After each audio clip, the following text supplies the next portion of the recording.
So why don't we forgive immediately? Why do we hold anger so long? I'm defining forgiveness here as canceling the debt that someone owes us, or that we owe ourselves if we need forgiveness. Let me start by looking at why we don't apply forgiveness quickly. I think the first main category is that we don't recognize the offense as an offense or as sin. The most obvious example of this is in childhood, say sexual abuse.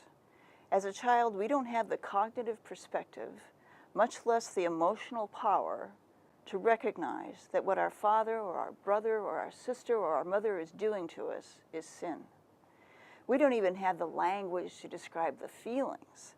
In fact, we can't really feel the whole range of emotions that's provoked by that trauma. That's the nature of trauma.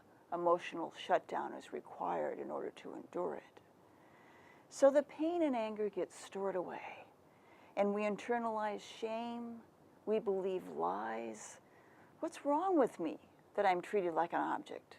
That's a lie. I must be a really bad girl for this to happen to me. That's a lie.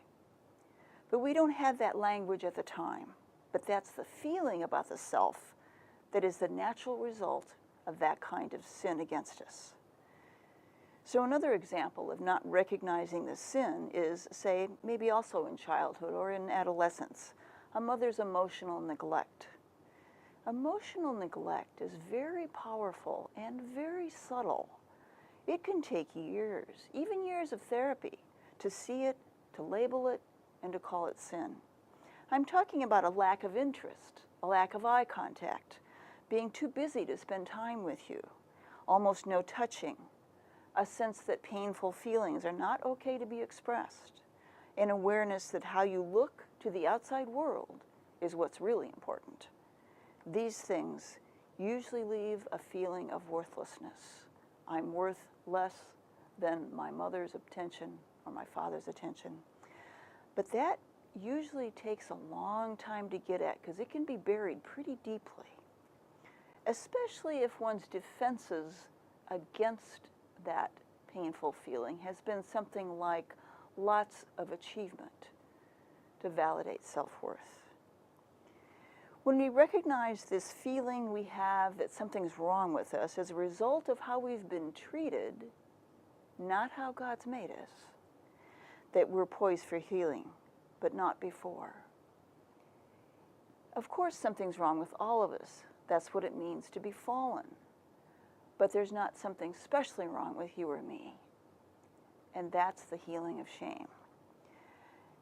And we also don't recognize the sin we perpetrate against ourselves, so we don't forgive ourselves for that kind of sin. If we say to ourselves, "You jerk, can't you do any better than that?" or "You're just a screw-up," we don't recognize a sin of disrespect.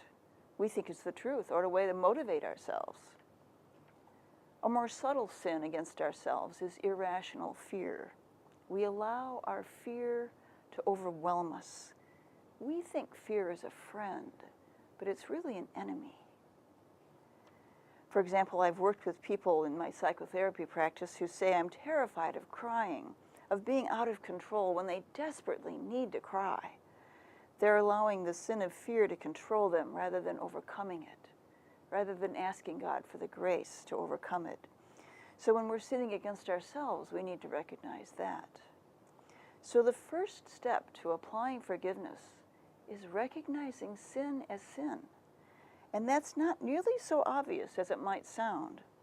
I've worked in therapy with people for years before they've had the emotional perspective to see the sin of their parents.